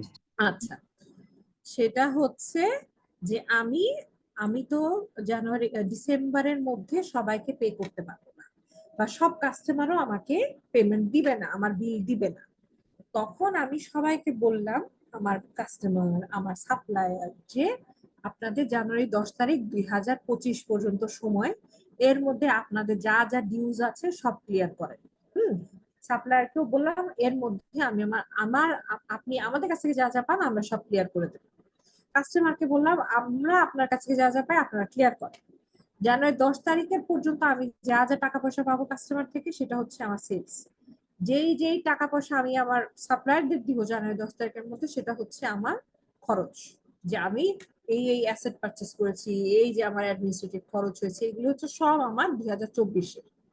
জানুয়ারি 11 তারিখ থেকে আমি 2025-এর অ্যাকাউন্ট শুরু করব, রেকর্ডিং শুরু করব, যে জানুয়ারির 10 তারিখের পরে আমি আর 24-এর অ্যাকাউন্টসে কোনোভাবেই হাত দিব না। 24-এর অ্যাকাউন্ট ক্লোজ, ডান। ঠিক আছে? এখন বুঝতে পেরেছেন জানুয়ারি 10 তারিখ হচ্ছে আমার কাট অফ। বুঝতে পেরেছেন? ম্যাম ইয়েস এই ম্যাম, ক্ষেত্রে বুঝতে কি পারছি। অ্যাকাউন্টিং পিরিয়ড কি ম্যাম ডিসেম্বর 31 শেষ হবে হ্যাঁ হ্যাঁ, কিন্তু নাকি জানুয়ারি 10-এ? সব টাকা পাওয়া যায় না, তাই না? আপনি পেমেন্টও করতে পারবেন না, বা এমনও দেখা যায় ব্যাংকই তো বন্ধ থাকে, ঠিক আছে? তখন তো আপনার যায় না, ইন ট্রানজিট হয়ে থাকে। হ্যাঁ, তখন দেখা গেল আপনার সাপ্লায়ার বা ভেন্ডর টাকা পেলো জানুয়ারি 1-2 তারিখে। হুম তখন তখন এটা আপনি কি করবেন? তখন কি এটা আপনি বলবেন হ্যাঁ এটা আমার 2025-এর না, এটা তো আপনি 2024-এর খরচ, তাই না? আবার আপনাকে কাস্টমার বলতেছে হ্যাঁ আমি তো আপনাকে ট্রান্সফার করে দিছি ব্যাংকে, দেখেন কিন্তু ব্যাংক তো বন্ধ, তখন আপনি ব্যাংক পাইলেন না। তো তখন আপনি গিয়ে পাইলেন হতে পারে জানুয়ারি 3 তারিখ। তখন কি আপনি বলবেন না এটা আমার 24-এ, এটা আমার 24-এর সেলস না, এটা আমার 25-এর সেলস? এটা তো হবে না। হ্যাঁ, তখন আপনার এটা 24-এর অ্যাকাউন্টসই আনতে হবে। আর 25-এর অ্যাকাউন্টসে কখন হবে? যেই কাট অফ পিরিয়ডটা ডেটটা সেট করবেন, এর পরের থেকে আপনার 25-এর অ্যাকাউন্ট শুরু হবে। সেটা 10 তারিখ হতে পারে, 5 তারিখ হতে পারে, 15 তারিখ হতে পারে। এটা আপনার ম্যানেজমেন্টের সাথে কথা বলে ডিসাইড করতে হবে। আপনি সিএফও, আপনি ডিসাইড করবেন। ঠিক আছে? ম্যাম কিন্তু অ্যাকাউন্টিং এর নিয়মে তো আমরা হচ্ছে যে পিরিয়ডের মধ্যে ট্রানজাকশনটা ঘটে ওই পিরিয়ডে আমরা দেখাই। এইটা হ্যাঁ, এটা কিন্তু আপনারা যখন অডিটে যাবেন তখন আপনারা দেখবেন যে সব পিরিয়ডের খরচ সব সময় হয় না। যেরকম আমি যদি একদম অ্যাকাউন্টিং রিপোর্টিং স্ট্যান্ডার্ডের মধ্যে দিয়ে যাই, তাহলে কিন্তু আপনার প্রতি মাসে আপনার রিসিভেবল পেয়েবল ক্রিয়েট করতে হবে, তাই না? আপনি কথার কথা ধরেন এই মাসে আপনি অ্যাসেট কিনেছেন, হ্যাঁ, কিন্তু আপনার অ্যাসেট পৌঁছে গেছে কিন্তু আপনি টাকাটা এখনো সাপ্লায়ারকে দেন নাই, আপনি দিবেন ডিসেম্বর মাসে। তা আপনার এটা পেয়েবল ক্রিয়েট করতে হবে না, যে পেয়েবল টু অমুক। হ্যাঁ, Yes, আপনি ma'am. কি প্রতি মাসে করেন? প্রতি মাসে কিন্তু প্রতিটা কোম্পানি এগুলো করে না। ঠিক আছে, তাই কাট অফও ঠিক তাই, মানে আপনার এটা হচ্ছে প্র্যাকটিক্যালিটির জন্য ভাই। আপনি যেটা বলেছেন সেটা 100% কারেক্ট, যে আমি অ্যাকাউন্টিং ফাইন্যান্সিয়াল ইয়ারেরটা আমি জানুয়ারি টু ডিসেম্বর এটাই রাখবো, সামনের বছর জানুয়ারি 10 তারিখ পর্যন্ত আমি কেন নিব? এটা তো আর ইউরোপ না যে আমি সব পেয়ে যাব সব সময় ঠিক টাইমে, তা তো না। হ্যাঁ, এইটাই, এটা আপনি তখন দেখবেন যে আমি এখন যদি ধরেন নভেম্বর মাসের 24 তারিখ আপনাকে আপনার এক ডেপুটি ম্যানেজার এসে বললো, আপনি একটা কোম্পানির হেড বা সিএফও, এসে বলতেছে স্যার আমাদের তো গত বছর একটা বিল এখনো পেন্ডিং আছে, আমরা সাপ্লায়ারকে দেই নাই, দিতে ভুলে গেছি, মানে 23-এর। এখন কি আপনি 23-এর অ্যাকাউন্টস খুলবেন? আপনার 23-এর অ্যাকাউন্টস হয়ে গেছে, অডিট হয়ে গেছে, সব হয়ে গেছে, এখন আপনি 23-এর অ্যাকাউন্টস এটা কিভাবে ঢুকাবেন বলেন? ঢুকাতে পারবেন না তো, আপনার তো এটা 24-এর খরচ হিসেবেই যাবে, তাই না? কারণ আপনার তো কাট অফ শেষ, আপনার তো ইয়ারই শেষ, এটাই হচ্ছে কাট অফ। আপনার তো 2024-এর অ্যাকাউন্ট থেকে, এবং 2024 সালে আপনার টাকাটা দিতে হচ্ছে 2024 সালের ব্যাংক থেকে, 2024-এর ব্যাংক অ্যাকাউন্ট থেকে। তাহলে আপনি 23-এ কিভাবে যাবেন যেখানে আপনার অডিট হয়ে গেছে, সব হয়ে গেছে? This is the reality. হ্যাঁ, আপনারা যত বেশি অডিট করবেন তত বেশি দেখবেন কাট অফের নিয়মটা। ওকে, তারপরে হচ্ছে classification, transactions and events have been recorded in the proper accounts. আমি আমার কারেন্ট অ্যাসেটে কারেন্ট অ্যাসেট বলছি, কারেন্ট লায়াবিলিটি বলছি, আমি ফিক্সড অ্যাসেটে কারেন্ট অ্যাসেট বলছি না, আমি কারেন্ট অ্যাসেটকে ফিক্সড অ্যাসেট বলছি না। ঠিক আছে, এই ক্লাসিফিকেশনটা। আচ্ছা, number 2, assertions about account balances at the period end. Account ব্যালেন্সের ক্ষেত্রে আমি কি কি দেখবো? এক্সিস্টেন্স, যে আমার যে অ্যাসেট বলছে সত্যি সেই অ্যাসেট আছে কিনা, লাইবিলিটি যেটা বলছে সেটা আছে কিনা, ইকুইটি যেটা বলছে সেটাই আছে কিনা। ঠিক আছে, রাইটস এন্ড অব্লিগেশনস, যে অ্যাকাউন্ট ব্যালেন্স আমার অ্যাসেটের ব্যালেন্স এত, লাইবিলিটি ব্যালেন্স এত, শেয়ার ক্যাপিটাল এত, সত্যি এগুলো আছে কিনা আমার। The entity holds or controls the rights to assets and liabilities are the obligations of the entity. আমি মাত্র কোটেশন কালেক্ট করেছি বিভিন্ন সাপ্লায়ার থেকে, আমি বলতেছি হ্যাঁ আমি অ্যাসেট কিনে ফেলছি, এটা তো হইলো না। ঠিক আছে, কমপ্লিটনেস, যে আমি প্রতিটা অ্যাসেট প্রতিটা লাইবিলিটি ঠিকঠাক মতো রেকর্ড করেছি, that's the completeness of a transaction. Valuation and allocation, যে আমি অ্যাসেট লাইবিলিটি এগুলো সব আমি ঠিকঠাক মতো ভ্যালু করছি, আমি ডেপ্রিসিয়েশন চার্জ করছি, আমি ক্যারি রিটেন ডাউন ভ্যালু দেখাচ্ছি, আমি সবগুলোকে কস্ট প্রাইসে দেখাচ্ছি না, আমি ল্যান্ড ছাড়া, ল্যান্ড বিল্ডিং ছাড়া সবগুলিতে আমি ডেপ্রিসিয়েশন নিয়ে করছি। ল্যান্ড বিল্ডিংও আমি 3 বছর 5 বছর পর পর রিভ্যালুয়েশন করাই এবং রিভ্যালুয়েটেড অ্যামাউন্টস আমি দেখাচ্ছি। এগুলি হচ্ছে ভ্যালুয়েশন এন্ড অ্যালোকেশন। ঠিক আছে, কোনো question? Okay, assertions about presentation and disclosure. Disclosure presentation এ কি দেখবেন? occurrence, rights and obligations, যে ঘটনাগুলো বলা হচ্ছে সেগুলো আসলেই ঘটেছে। কোম্পানি বলছে আমি ল্যান্ড কিনেছি 3 কোটি টাকা দিয়ে, আপনি ল্যান্ডের ডিড দেখবেন যে সত্যি ল্যান্ড কিনেছে কিনা। ঠিক আছে, এবং আপনার যে রেজিস্ট্রেশন হয়েছে কিনা সেগুলোও দেখবেন, রেজিস্ট্রেশন না হয়ে থাকলে তো সে ল্যান্ড এখন আপনার হয় নাই, সেটাও দেখবেন। কমপ্লিটনেস, আপনি যে বলছেন ল্যান্ড কিনেছেন 3 কোটি টাকা, কত টাকা পে করেছেন, 3 কোটি টাকায় দিয়ে দিয়েছেন কিনা, কোথা থেকে দিয়েছেন, সেগুলো দেখতে হবে। ক্লাসিফিকেশন এন্ড আন্ডারস্ট্যান্ডেবিলিটি, আপনি ল্যান্ডকে ওয়ার্ক ইন প্রগ্রেসে দেখাচ্ছেন না, আপনি ল্যান্ডকে ফিক্সড অ্যাসেটই দেখাচ্ছেন। হ্যাঁ, এবং যেটা হচ্ছে আন্ডারস্ট্যান্ডেবিলিটি, মানে আপনি বুঝে করেছেন সেটা, এবং অন্যরা যে কেউ আপনার শেয়ার হোল্ডার দেখে বুঝবো আচ্ছা হ্যাঁ ল্যান্ড কিনেছে, ল্যান্ড ফিক্সড অ্যাসেটের পার্ট। ল্যান্ডকে যদি আপনি কারেন্ট অ্যাসেটে দিয়ে রাখেন তাহলে তো হবে না। Accuracy and valuation, accuracy and valuation বেশিরভাগ ক্ষেত্রে হয় হচ্ছে আপনি যখন ডেপ্রিসিয়েশন চার্জ করেন, যেরকম ডেপ্রিসিয়েশন চার্জ কি একটা ল্যাপটপ, ল্যাপটপের ইউজফুল লাইফ ধরা হয় খুব বেশি হলে 5 বছর, কিন্তু আপনি দেখাচ্ছেন 10 বছর ধরে আপনি একটা ল্যাপটপ ইউজ করছেন, এটা তো হয় না। ঠিক আছে, তো 10 বছর পরে একটা ল্যাপটপের ভ্যালুয়েশন তো থাকেই না কিছু। অথবা আপনি 3 বছর আগে যে ল্যাপটপ কিনেছেন 40,000 টাকা দিয়ে, ওটা এখন আপনি আপনার ফাইন্যান্সিয়াল স্টেটমেন্টে দেখাচ্ছেন 40,000 টাকায় ওটার দাম। ওটার দাম কি 40,000 টাকা? অবশ্যই না, তাই না? আপনার গাড়ি আছে, আপনি গাড়ি কিনেছিলেন 20 লাখ টাকা দিয়ে 3 বছর আগে, সেই গাড়ির ভ্যালু কি এখনো 20 লাখ টাকা? নো। এগুলো হচ্ছে আপনার ভ্যালুয়েশন গুলো ঠিকঠাক করতে হবে যখন আপনি অ্যাকাউন্টস প্রিপেয়ার করেন সেটা। কোনো কোয়েশ্চেন এই পর্যন্ত? Any question? No ma'am. Okay. এখন audit procedures for obtaining audit evidence, আপনি কি কি প্রসিডিউরে অডিট এভিডেন্স কালেক্ট করবেন? প্রথমটা হচ্ছে ইন্সপেকশন, সেকেন্ডটা হচ্ছে অবজারভেশন, এরপরটা হচ্ছে এক্সটার্নাল কনফার্মেশন। ইন্সপেকশন মানে কি? ইন্সপেকশন মানে কি বলেন তো? তদন্ত। হ্যাঁ, চেক করা, রিভিউ করা। আপনি দেখতেছেন যে ঠিক আছে, আমি ক্যাশের ব্যাংক বলেছে আমার 50 কোটি টাকা, আমি ব্যাংক স্টেটমেন্ট নিব বিভিন্ন ব্যাংক থেকে চেয়ে, হ্যাঁ, তারপর আমি মিলিয়ে দেখবো যে হ্যাঁ ঠিক আছে 5টা ব্যাংকে 10 কোটি 10 কোটি 10 কোটি করে 50 কোটি টাকা হচ্ছে, ওকে ফাইন, ডান।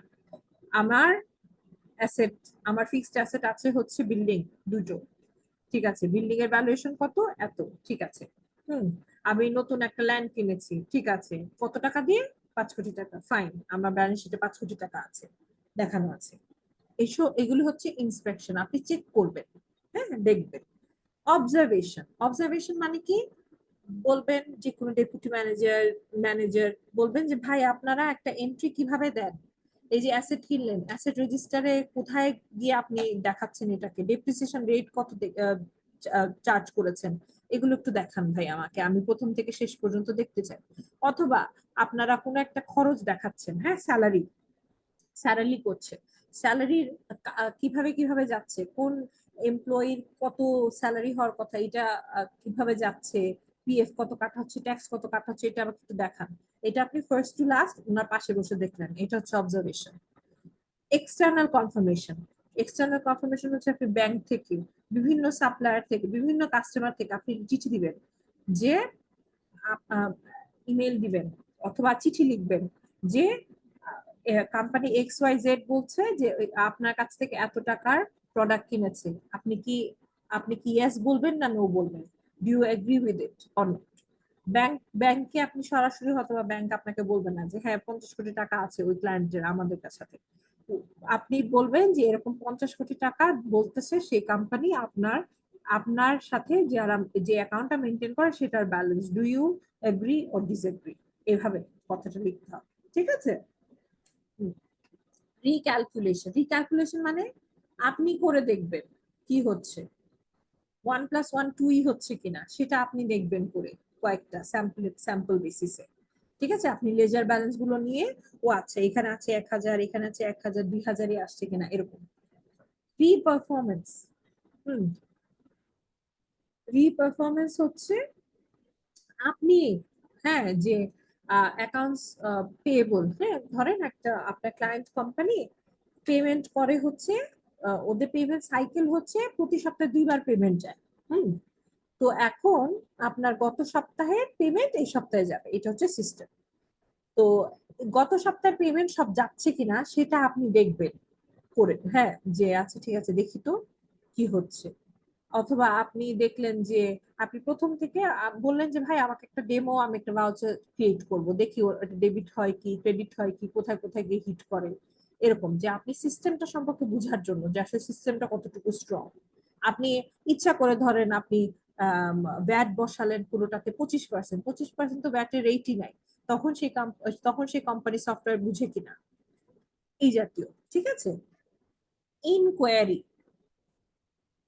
ইনকোয়ারি মানে হচ্ছে যে আপনি কোম্পানির মধ্যে যারা অনেক দিন ধরে পুরনো এমপ্লয়ি তাদের থেকে senior management, mid level management, তাদের সবার সাথে কথা বলে বলে আপনি ফর্মাল ইনফর্মাল অনেক ইনফরমেশন কালেক্ট করলেন, সেটা হচ্ছে ইনকোয়ারি। রিপোর্টিং, আর রিপোর্টিং হচ্ছে যে আপনার যে অডিট এভিডেন্স কালেক্ট করার পরে আপনি যেই ওইটার বেসিসে যেটা করবেন সেটাই তো রিপোর্ট, তাই না? এটা এই পর্যন্ত কারো কোনো কোয়েশ্চেন? Any question?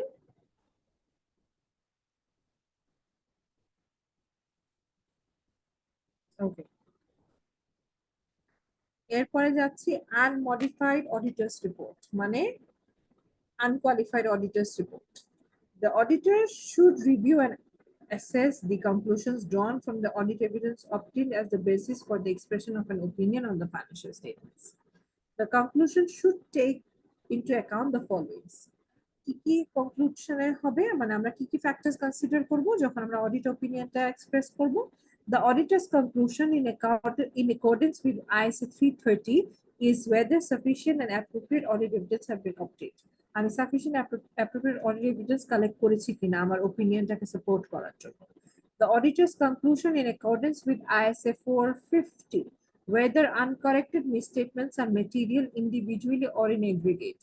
আমি যে মিসস্টেটমেন্ট গুলো পেয়েছি ওগুলো কি ম্যাটেরিয়াল কিছু কিনা সেটা আমার দেখতে হবে, সেটা আমার অডিট রিপোর্টে উল্লেখ করতে হবে যদি ম্যাটেরিয়াল হয়। The auditor shall evaluate whether in view of the requirements of the applicable financial reporting framework আমি IFRS ফলো করে ওরা ফাইন্যান্সিয়াল স্টেটমেন্ট করেছে কিনা সেটা আমাকে দেখতে হবে। The financial statements adequately disclose the significant accounting policy selected and applied. The accounting policies selected and applied are consistent with the applicable financial reporting framework and are appropriate. The accounting estimates made by the management are reasonable. আমি যে estimate গুলো করে রেখেছি যে সামনের বছর আমার এরকম সেল হবে, আমি গ্রোথ চাচ্ছি, আমার কোম্পানি মানে ক্লায়েন্ট কোম্পানি গ্রোথ দেখতেছে 5% বা 10%, এটা রিজনেবল কিনা সেটা। The information presented in the financial statements is relevant, reliable, comparable, and understandable. The financial statements provide adequate disclosures to enable the intended users to understand the effect of materials, transactions, and events of the information conveyed in the financial statements. The terminology used in the financial statements, including the title of each financial statement, is appropriate.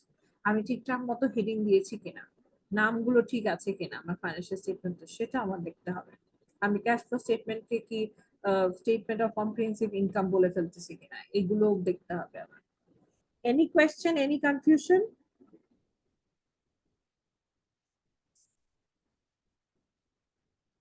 Okay.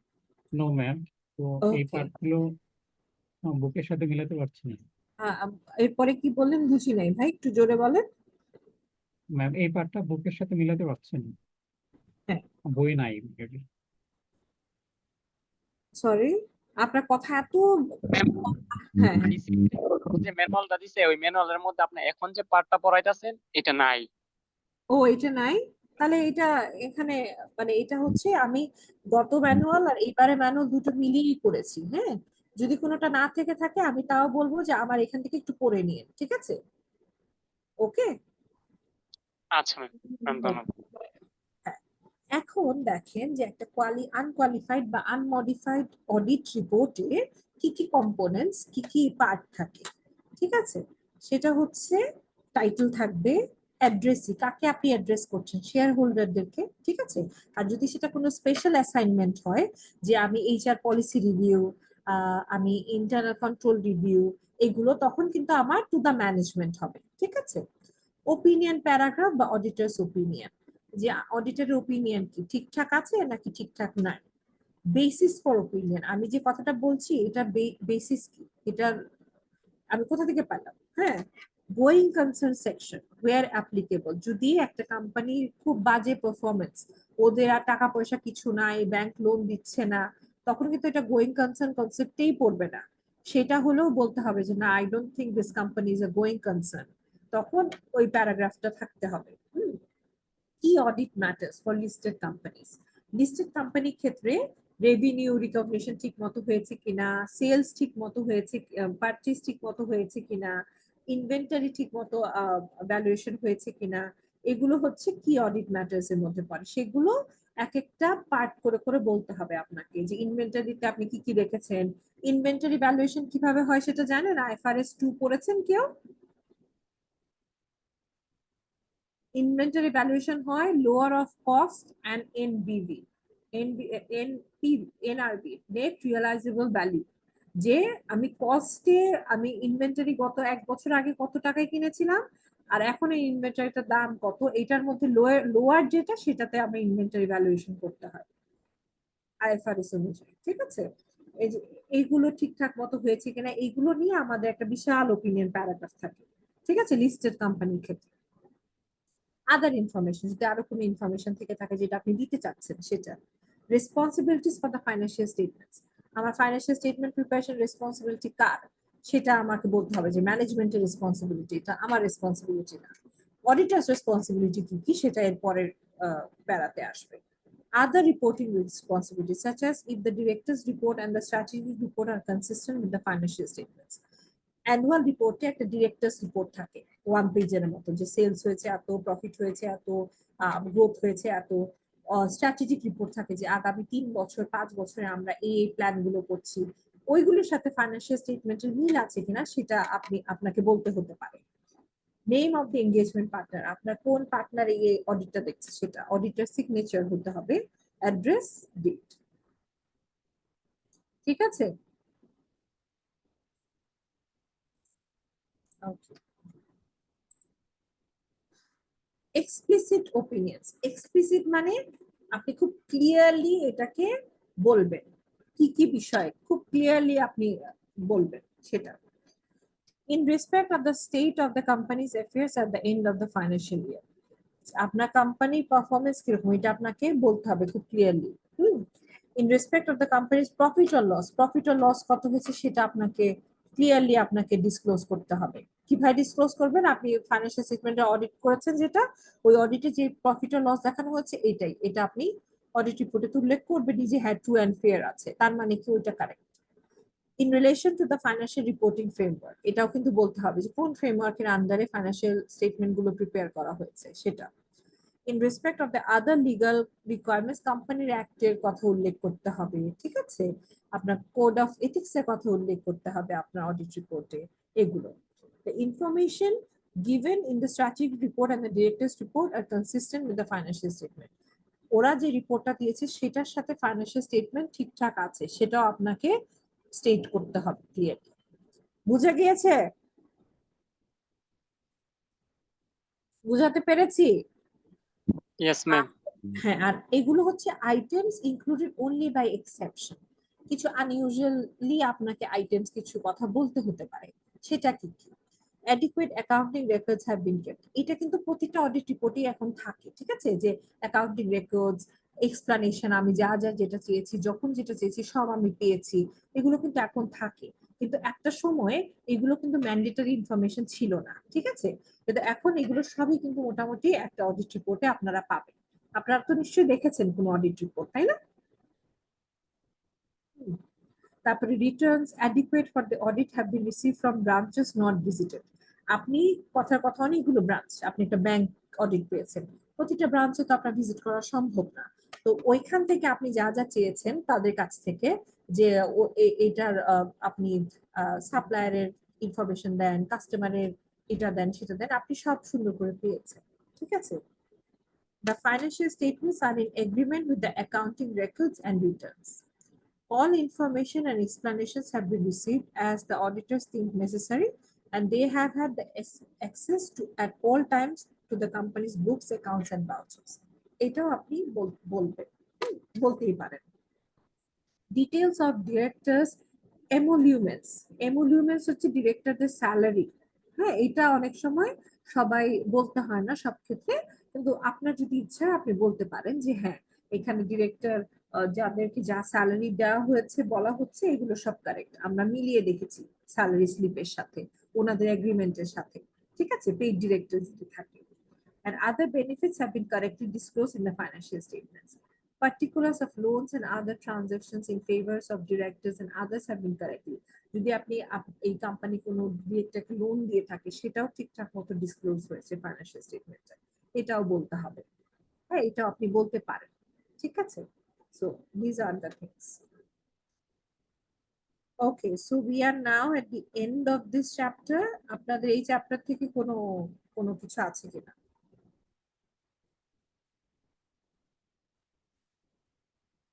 কোনো question, কোনো তবে একটু দেখি কোনো question self টেস্টে বা interactive কোয়েশ্চেনে যেটা আপনাদের মনে হয়েছে যে এটা অ্যান্সার এটা কেন হলো, ওইটা কেন হলো না, এরকম কিছু আছে কিনা?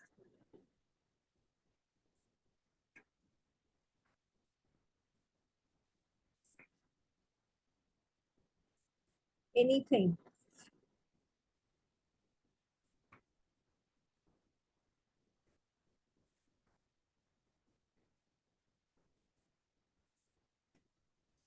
ম্যাম ইন্টারেক্টিভ কোশ্চেন নাম্বার 1 এটা একবার যদিও ক্লিয়ার করছিলেন, তবে আমার কনসেপ্টটা তেমন ক্লিয়ার না, যদি আরেকবার ক্লিয়ার করতেন।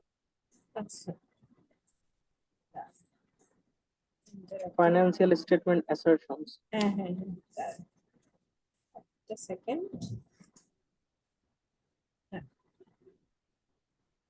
The senior finance controller of the audited entity has been off work with illness for 6 months. A temporary replacement has not worked in the role at this level before and appears to be struggling to keep up with her workload. ঠিক আছে, senior finance controller work অসুস্থ হয়ে 6 মাস ধরে অফিসে আসে না, এবং উনার বদলি যাকে নেওয়া হয়েছে টেম্পোরারি বেসিসে সে কখনোই এত বড় পোস্টে কাজ করেনি, এবং সে হচ্ছে ওয়ার্কলোড এগুলো নিয়ে খুব স্ট্রাগল করছে। Requirement, and which one of the following levels do this situation present an audit risk? Financial statement level নাকি অ্যাসারশন লেভেল? আচ্ছা, এখন বলা হচ্ছে যে আপনি একজন অডিটর, এই যে এই একটা রিস্ক যে যে টেম্পোরারি হায়ার আসলে পাচ্ছে না করতে, ঠিক আছে, তখন এটা কি ধরনের রিস্ক হবে? এটা কি ফাইন্যান্সিয়াল স্টেটমেন্ট লেভেলের রিস্ক হবে নাকি অ্যাসারশন লেভেলের রিস্ক হবে? এটা ফাইন্যান্সিয়াল স্টেটমেন্ট লেভেলের রিস্ক হবে, কারণ হচ্ছে যখন একজন ফাইন্যান্স কন্ট্রোলার, সেটা টেম্পোরারি বা ইনচার্জ অফ ফাইন্যান্স যখন স্ট্রাগল করে, তখন তার মানে কি, তার হচ্ছে তা আপনার ইন্টারনাল কন্ট্রোল বলেন, আপনার কোম্পানির ওয়ার্কারদের মোরাল বলেন, সবই ডাউন, এবং ওরা ওরা মোটিভেটেড না, এবং এইসব ক্ষেত্রে বেশি ভুল হওয়ার চান্সেস বেড়ে যায়। তো এসব ক্ষেত্রে আপনাকে অডিট রিস্কটা হাই হয়ে যায়, ঠিক আছে, এবং আপনার তখন ডিটেকশন রিস্ক হাই হয়ে যায়, কন্ট্রোল রিস্ক হাই হয়ে যায়, ইনহেরেন্ট রিস্ক হাই হয়ে যায়। তো যেহেতু কোনো কন্ট্রোল সিস্টেম সে আগের জনের মতো মেনটেন করতে পারছে না, এবং উনি যখন যেহেতু বোঝেন না ওনার কাজগুলো, তাই তাকে ম্যানিপুলেট করাও খুব সহজ। অনেক ডিসঅনেস্ট এমপ্লয়ি তার টিমে থাকতে পারে যারা ম্যানিপুলেট করছে তাকে। তাই অ্যাজ এন অডিটর আপনার কাছে ফাইন্যান্সিয়াল স্টেটমেন্ট লেভেলে রিস্কটা বেড়ে যায়, যে ফাইন্যান্সিয়াল স্টেটমেন্টে উনি যা যা বলছেন ওগুলি কি আদৌ কারেক্ট কিনা, আদৌ ট্রু অ্যান্ড ফেয়ার ভিউ এর রিপোর্ট কিনা, সেটা নিয়ে আপনি একটু বেশি স্কেপটিক্যাল হয়ে যাবেন এবং বেশি বেশি দেখবেন। ঠিক আছে? জি ম্যাম, ক্লিয়ার। ওকে, আর কারো কোনো কোয়েশ্চেন?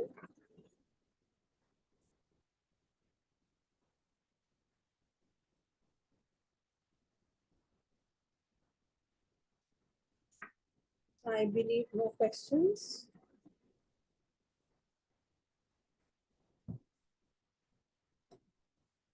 আমি আপনাদের এটা দিয়ে দিচ্ছি এখনই, অসুবিধা নাই।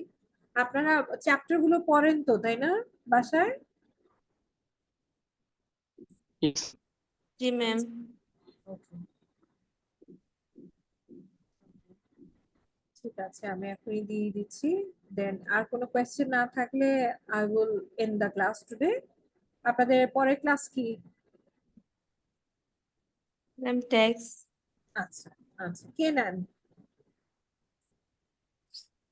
ম্যাম খাদিজা ম্যাম নে, আর হচ্ছে যে সুলতান মহিউদ্দিন স্যার। ও, আচ্ছা আচ্ছা, ঠিক আছে ঠিক আছে, ওকে দেন তাহলে। আসসালামু আলাইকুম হ্যাঁ, ওয়ালাইকুম ম্যাম। আসসালাম। এটা স্লাইডটা কোথায় দিচ্ছেন?